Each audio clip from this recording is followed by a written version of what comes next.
మీ తెలుగు నేస్తం Telugu stop app వెంటనే play store, app store లో డౌన్లోడ్ చేసుకోండి. ప్రతిక్షణం అన్ని తెలుగు వార్త విశేషాలతో పాటు మీ లోకల్ ప్రాంత వార్తలు కూడా సులభముగా తెలుసుకోండి. ముఖ్యంగా చెప్పాలంటే వయసులో పెద్ద వారి దగ్గర నుంచి చిన్న వారి వరకు సెన్సిటివిటీ సమస్యతో ఇబ్బంది పడుతున్నారు. ఈ సెన్సిటివిటీ కారణంగా చల్లని పదార్థాలు, తీయని పదార్థాలు, వేడి పదార్థాలు తిన్నా కూడా పళ్ళు జివ్వుమంటూ ఉంటాయి. ముఖ్యంగా చెప్పాలంటే కొన్నిసార్లు ఈ నొప్పితో ఏమీ తినలేరు. వీటి వల్ల దవడ పండ్లు ఊడిపోవడం లాంటి సమస్యలు కూడా వస్తూ ఉంటాయి.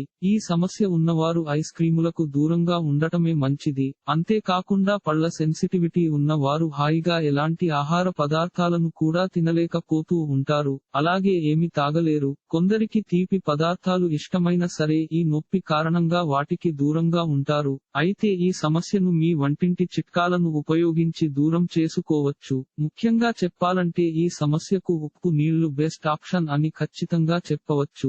ఇది దంత సమస్యలను నయం చేయడంలో ఎంతగానో ఉపయోగపడుతుంది. అంతేకాకుండా ఉప్పులో ఉండే క్రిమినాశక గుణాలు మంటను తగ్గించేందుకు ఎంతగానో ఉపయోగపడతాయి. ఇంకా చెప్పాలంటే పంటి నొప్పి నుంచి ఉపశమనం పొందడానికి రోజుకు 2 సార్లు ఉప్పు నీటితో పుక్కిలించాలి. ఇది మీ నోటి ఆరోగ్యానికి అద్భుతమైన మౌత్ వాష్ గా కూడా పనిచేస్తుంది. ఇందుకోసం ఒక గ్లాస్ వేడి నీటిలో సగం 1/2 టీ స్పూన్ ఉప్పు వేసి వీటిని నోటిలో వేసుకొని 30 సెకండ్ల పాటు పుక్కిలించాలి. ఇలా చేయడం వల్ల ఆ సెన్సిటివిటీ సమస్య నుంచి ఉపశమనం పొందవచ్చు. ఇలాంటి మరిన్ని తెలుగు టిప్స్ కోసం ఛానల్ కి సబ్స్క్రైబ్ చేసి గంట నొక్కడం మర్చిపోకండి.